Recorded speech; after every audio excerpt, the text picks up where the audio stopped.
Jatra, Dajahao, Vanakkam, and a very good evening, everyone. As a nation, aged 50 years, 8 months, 1 week, and 2 days old, well, counting from September 16, 1963, we should be proud of our country, Malaysia's achievements.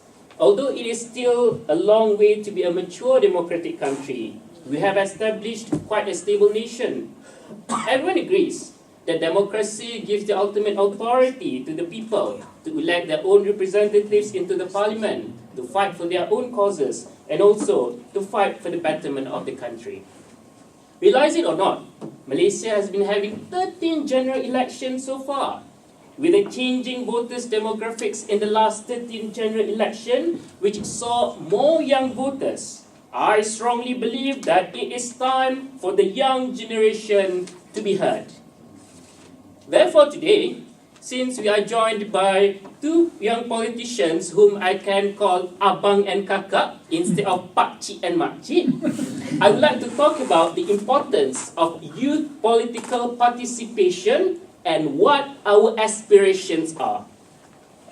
Ladies and gentlemen, firstly, the importance of youth political participation. In any country, youth are the most important asset to the nation. With their energy and fresh ideas, they are capable in bringing major reforms in societies. Therefore, without any doubt, the youth or young generation must be encouraged to participate in politics. But do not get me wrong, when I say politics, it is not only confined to political party line. It refers to discussions about everyday life's issues. Anyone can join politics through any platform, be it NGOs, civil society groups, or individuals. I am very delighted to see that more and more young generation are being represented in the Malaysian politics nowadays.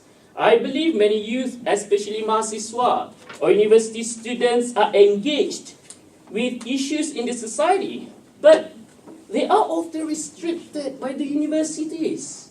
Datuk Saifuddin Abdullah, former Deputy Minister for Higher Education, also complains how educational forums are banned by the universities.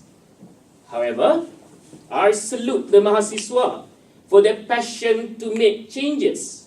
Despite facing difficulties with the universities, such as being taken disciplinary actions or suspension, they are very resilient in achieving higher objectives to reform the system. I remember joining a flash mob rally at KL Central when I was back in Malaysia during summer break. As usual, the special branch officers were present and took photos of us. As a typical JPA scholar, I was a bit scared. I was a bit scared about what would happen to my future. Later on, a group of mahasiswa marching confidently towards me. That was really inspirational to me. And I decided to join them, and we marched all around KL Central chanting for the release of Internal Security Act detainees, which was supposed to be free after its abolition. Not only that, I am sure we still remember how they became the backbone of free education movement to abolish PTPTN and other noble causes that they are fighting for. My point is, despite facing difficulties from the universities and authorities, mahasiswa still fight for what is right. Imagine if mahasiswa can enjoy political freedom. We will have higher political participation rate among the youth, which both sides, the government and opposition, want. With their influence and passion, they can mobilize the other mahasiswa and younger generation easily and instantly to join them and contribute to the nation-building process. This is the asset that we need to utilize. This is the asset that we need to cultivate to reach their full potentials. Dear my fellow colleagues, secondly, what are youth aspirations? As we all know, the social harmony in our homeland is in jeopardy lately. Racist and bigotry statements are made publicly almost every day without shame. I think the two groups that are always under attack are two C's. First C, Chinese. Second C, Christians. Although I am two M's, First M, Malay. Second M, Muslim. And also I am overseas. I feel very hostile about what has been happening on the two Cs. Racist bigots may wonder why would I be so sympathetic towards these two Cs who are planning to take over the country from the two Ms. Well, to the racist bigots, I am sorry because I'm not racist like you. Ladies and gentlemen, we are always told by our politicians that we must always try to keep our established social harmony in the multiracial and multireligious country. On the contrary, I do not understand at the same time there are groups which scare us with the incident of racial riot between Malay Chinese communities on May 13, 1969. If the two M's do not stop the conspiracy by the two C's. The way these people describe, and obviously tokok tambah with additional flavor to sensationalize the issue, made some get deceived with this political game. I think there is a big problem here.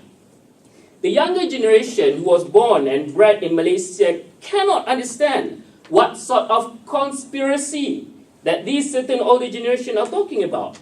As Malaysians, we mix and mingle with each other and try to understand different cultures and religions in order to build strong rapport between ourselves. We respect each other and celebrate our unique diversity. When the older generation, especially Perkasa, talks about such conspiracy, we feel puzzled. Puzzled with a stupid narrative, puzzled because we do not see ourselves voting on racial line. I myself do not believe in absolute meritocracy because affirmative action is a mechanism to help the poor. Race-based affirmative policy should be changed to needs-based affirmative policy because eventually we will target the right group of people and not the rich ones just because they belong to Malay Bumiputra category. How fair is that? What I am trying to say here is that people from our generation cannot relate to race-based politics anymore. We want to elect leaders who hear our voices and concerns, regardless of their race and religion. We know that our country was built upon social contract by our ancestors. But we are sick. We are sick of those who manipulate history to justify racist statements and policies which only benefit selected few. Therefore, ladies and gentlemen, Malaysian politics really needs a major reform by including the younger generation. The youth and young generation have so much potential that needs to be utilized. We can shape the future of our country with our critical and fresh ideas. Youths are very critical about what is happening around us. We are not yes men and say correct to every single thing what our superiors say. We want to be heard and to be included in this democratic process. Debates are our battlefield. Arguments are our weapon. Facts are our bullets. And eventually, ideas are our victory. Terima kasih.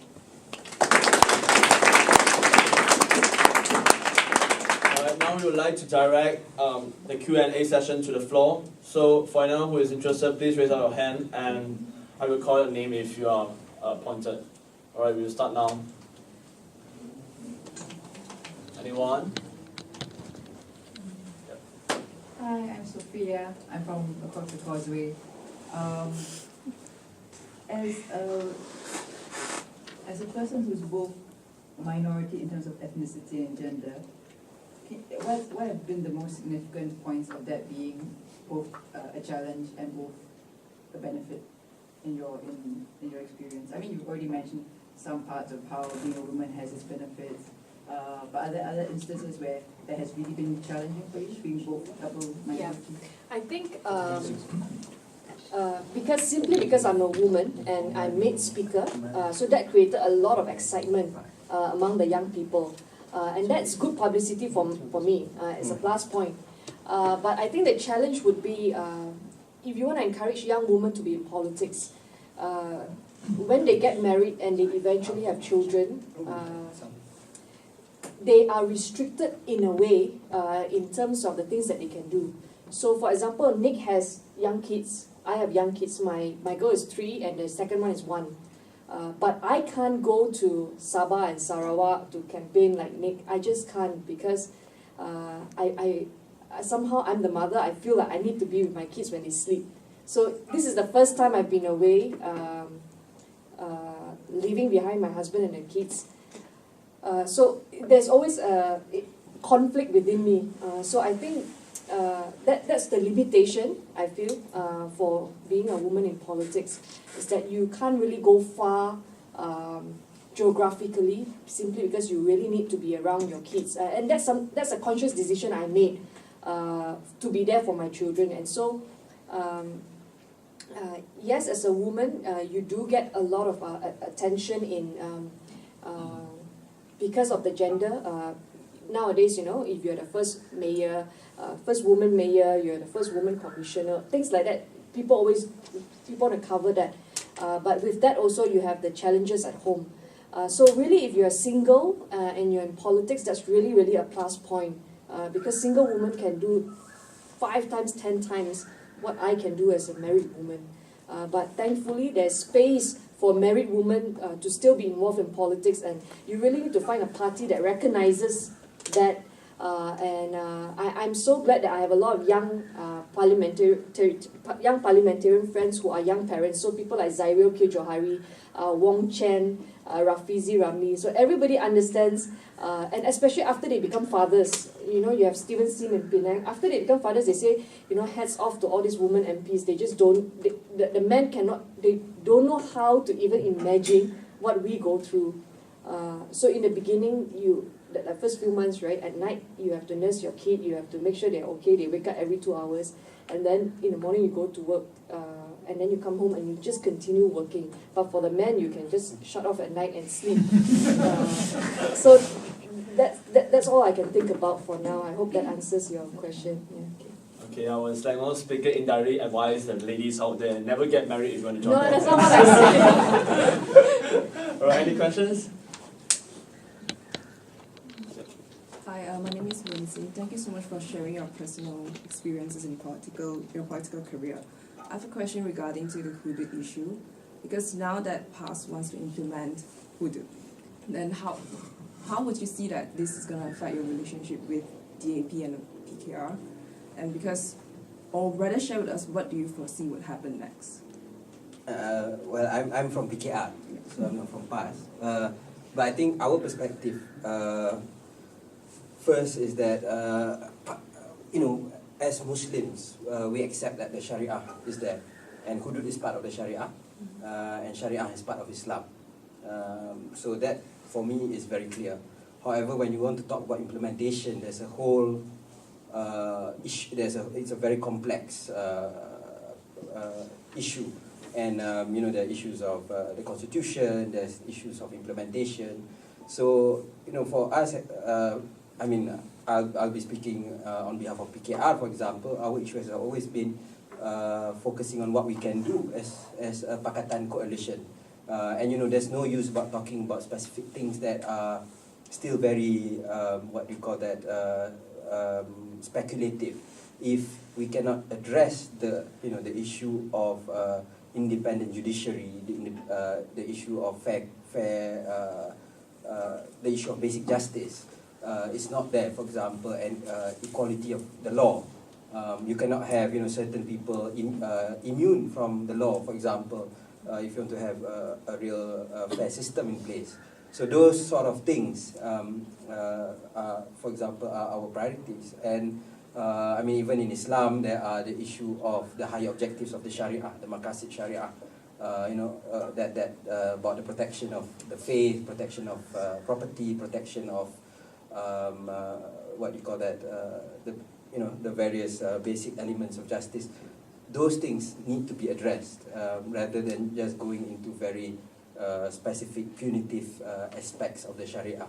So, and as far as we are concerned, we have always stated Pakatan's position is that we respect the PAS vision of wanting to implement it, but as that it has to be agreed on a consensual basis between the three parties. So that is our position, but and we've always said that that this is for us it's being played up for political reasons. UMNO is daring. It's about you're playing you're daring people with religion. You're playing politics with religion. So UMNO is saying that Brunei is doing it. Why can't you do it? So you should not walk into that trap. That is our position, because if you're, this is a really serious matter. So, but yeah, I mean, because of the Brunei element as well, it's putting pressure in Malaysia, and UMNO is playing it up. But UMNO is also not serious. In Terengganu, they're not doing it as well, because the enactment is already there for them to implement in Terengganu, if they wanted to implement it just as it is also in Kelantan. But yes, as I said, it's part and parcel of a political game, which is unfortunate, because I don't think it should be treated in that way. I mean, it should be dealt with by the scholars, and look into it in a serious manner, and let's not, my fear personally as a Muslim is that if we do things wrongly and suddenly it reflects badly on Islam, people do not think about UMNO or PAS, people will think about Islam in general. So that is my concern, if we rush into it just for the sake of politics. I'll share from the DAP point of view. DAP has made it very clear that we agreed to be in the coalition based on the common policy framework, which all three parties signed in 2009. And Hudud is not in there. We uphold the constitution. Okay. So my personal take on Hudud is never going to go away. The argument will come back every 2 years or even every year. You will get this issue being revisited again and again. There are three challenges to the implementation of Hudud, I believe. This is my personal view. The first one is PAS cannot do it by themselves. For them to actually pass this in Parliament, you need the support of UMNO. So it's not enough for you to just engage PAS. You need to engage UMNO and find out what UMNO really thinks about Hudud. So it goes hand in hand. You cannot just blame PAS, because it can never be passed without the support of UMNO. Secondly, we have not considered the views of the MPs from Sabah and Sarawak. Sabah and Sarawak really think totally differently of politics and how politics should be. In Sabah and Sarawak, they are very liberal, they are very open, and they believe in everybody's right to practice their own religion. Yeah, so we cannot underestimate the role of the MPs from Sabah and Sarawak. Even if they are from UMNO, I think they will probably have their own views on Hudud. Third, nobody has ever spoken to the royal family, the sultans, because the sultans are the head of Islam in Malaysia. Nobody has asked them what does the sultan, or what do they think about Hudud. So I think it's a bit premature now. Everybody is very scared about this Hudud thing being tabled, but I think unless they go through all these three challenges, Hudud will not become a reality in Parliament. Yeah. So this is just to create enough publicity so that you may see a crack within the Pakatan coalition. Yeah. I mean, we should look at the model of say, Turkey or Tunisia, where they are all Islamic, or either Islamic parties or Islamic-inspired parties.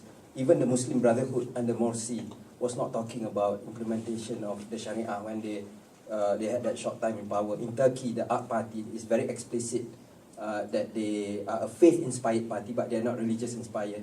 In Tunisia, An-Nahda under Rashid Ghannouchi, which is one of the main Islamic thinkers around, even they said when they won power that the focus is on restoring democracy and justice, and getting the economy growing and all that, and they put their priorities very right. And I think Malaysia, we in fact, I mean, in many years past, learned from that lesson, and we should continue to stick to that, especially when we have a very complex environment in Malaysia. You can answer that quickly. I'm not from PAS, but I think I know a bit, the dynamics in PAS, because I have many, friends who are joining PAS. Even in PAS, there are two factions. One faction is supporting, the conservative one, as people say. The conservatives are actually supporting and actually advocating for implementing Hudud, while the professionals, they're not saying that it's not part of Islam. It is part of Islam, and I think every Muslim knows it's part of Islam, but it's not the priority as YB Nazmi mentioned just now. And even if you refer to the great scholars, great Muslim thinkers nowadays like Yusuf Qaradawi, Tariq Ramadan, or Anas Al-Tikriti, they also mention, what's most important is to restore democracy and to have social justice, to ensure that everyone actually have the opportunity to have a fair, fair go in the countries they are living in. So we have to set our priorities right. What's the point of implementing hudud? You see in Saudi Arabia how the royal families are squandering the wealth of the nation, but at the same time, the ordinary citizens are being punished if they are found to be guilty. So this is not something that we want to achieve. This is against the Maqasid Sharia, as mentioned by YB Nazmi just now as well. So we have to set our priorities right. So what we want to achieve by implementing hudud, it's not merely just about punishing people.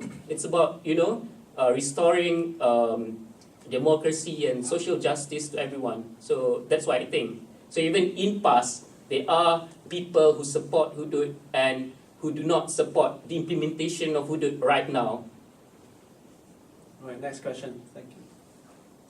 All right, I received a few questions from Twitter. So, sorry, Just a quick one, you sorry. first. My name is Wong here.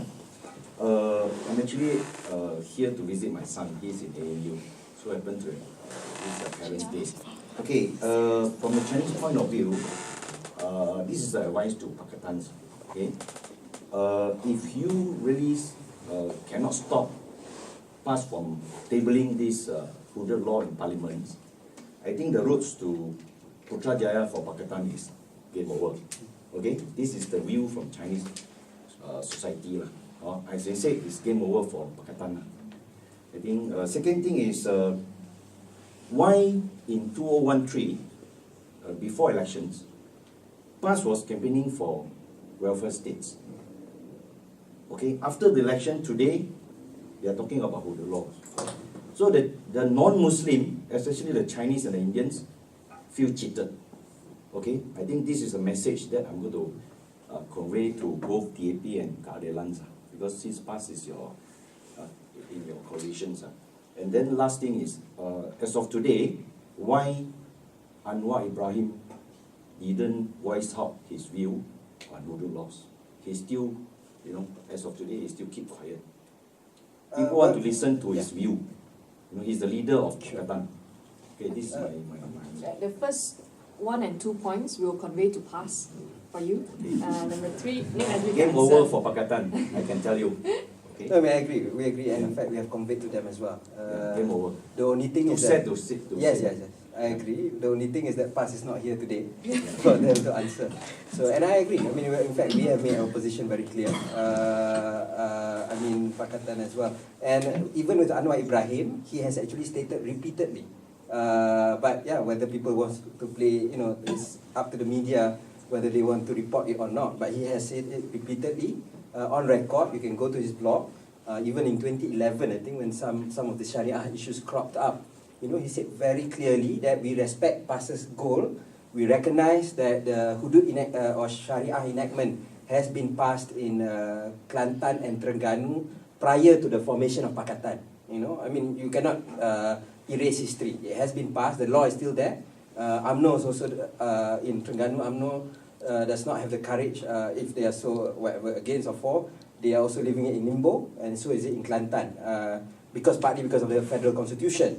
Okay, so what happened was that what happened again is because of Brunei. So this issue cropped up. So then UMNO started playing up and saying that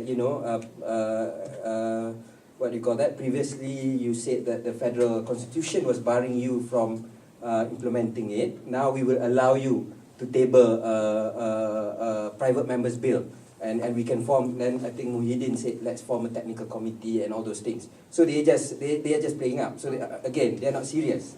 It's a political power play. But Anwar has said very clearly that again, he said it.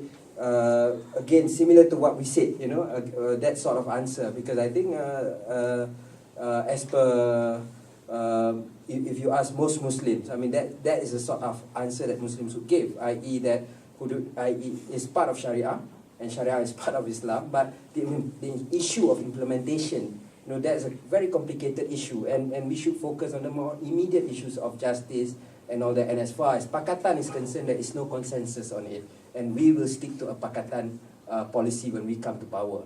And I know I said that, but of course this issue also, because we are talking to PAS, the different elements in PAS, trying to get them to rein in, it's a bit more complicated. And I think it was easier when Tok Guru Ni Aziz was the Menteri Besar Kelantan. He's not there anymore, so that makes it a bit challenging as well, because of his moral authority within PAS. That was the strength. So yeah, I mean we agree that it's a contentious issue, unfortunately, for Pakatan. Thank you. Any more questions from the floor? Yeah, Bataris. Assalamualaikum, salam sejahtera. My name is Harith Rasiza. I'm the medical practitioner and the current president of IKRAM Australia, which is a youth wing of IKRAM, Ketuhan IKRAM Malaysia, and a faith-based NGO focusing on education, voluntary work, and advocacy. I actually have 4 questions. 2 for Nazmi and 2 for Yeoh. My first question is the recent kerfuffle in the PKR elections. Isn't that a sign of the inability of PKR to actually govern the country? Your response. The second question to Nazmi is, how true is this saying? PR cannot be trusted, moreover tested to govern the federal government, because they can't even create their own shadow cabinet as compared to the Australian opposition. So that's my 2 questions for you, Nazmi, and my 2 questions for YB Hannah. Recently in the MASA Summit, which is the Malaysian Australian Summit for Students, organised by NASCA, which is the umbrella body of students in Malaysia, which happened in Melbourne. YBKJ was there, and he advocated for the broadening of this centrist path to fight the racial and religious extremism in Malaysia. How far away is the AP from this centrist path? Having a majority of their members being Chinese, which to many seems to defeat their very own tagline of Malaysia in Malaysia. And the second question is, what is BAP's stance? But if you can't speak on BAP's behalf, probably your personal stance on the growing Islamization, considering all their topologies, especially the faith motivated politicians and political parties. Well, okay. As for the mess of the keadilan party elections, I think first of all you have to put it in perspective. I.e., we are the only party that does one member, one vote. The only party in Malaysia. If you join other parties, it's a delegate-based system. UMNO has, after we did our one member, one vote system in 2010, UMNO did implement an expanded delegate system. So out of 3 million members, 100,000 delegates elect who becomes the president of UMNO, which is better than the previous position where out of 3 million members, 2,000 people determines who becomes the president of UMNO. And why we did the one member, one vote system in 2010 for keadilan is because partly we wanted to introduce greater democracy. Even in parties in Australia and the UK, there are big issues in the implementation of the system. And secondly, we wanted to fight money politics, because previously where there was no money to fight about, in keadilan, because we had no control over any resources. But now when there are big issues at stake, you can become councillors, you can become aduns, you can become MPs, possibly become state excos or even ministers. If you win the federal government, then there are bigger prizes to be bandied around. So if we have an expanded one member, one vote system, it will be more, you can't, it has to be very expensive if you really want to buy the election. So that's why we did the one member, one vote system, and we had issues in 2010, if you remember, during the Zaid Ibrahim era, and we also had issues this time around. But I think the most important thing is that we are open about it, we are honest about it. That's why we have, including my own division, we are having re-elections where there are problems. I think that's a stark contrast to the EC. And also the fact that the issue is about finding the perfect system to elect party leaders. I think we still haven't figured it out yet. So I think the party is going to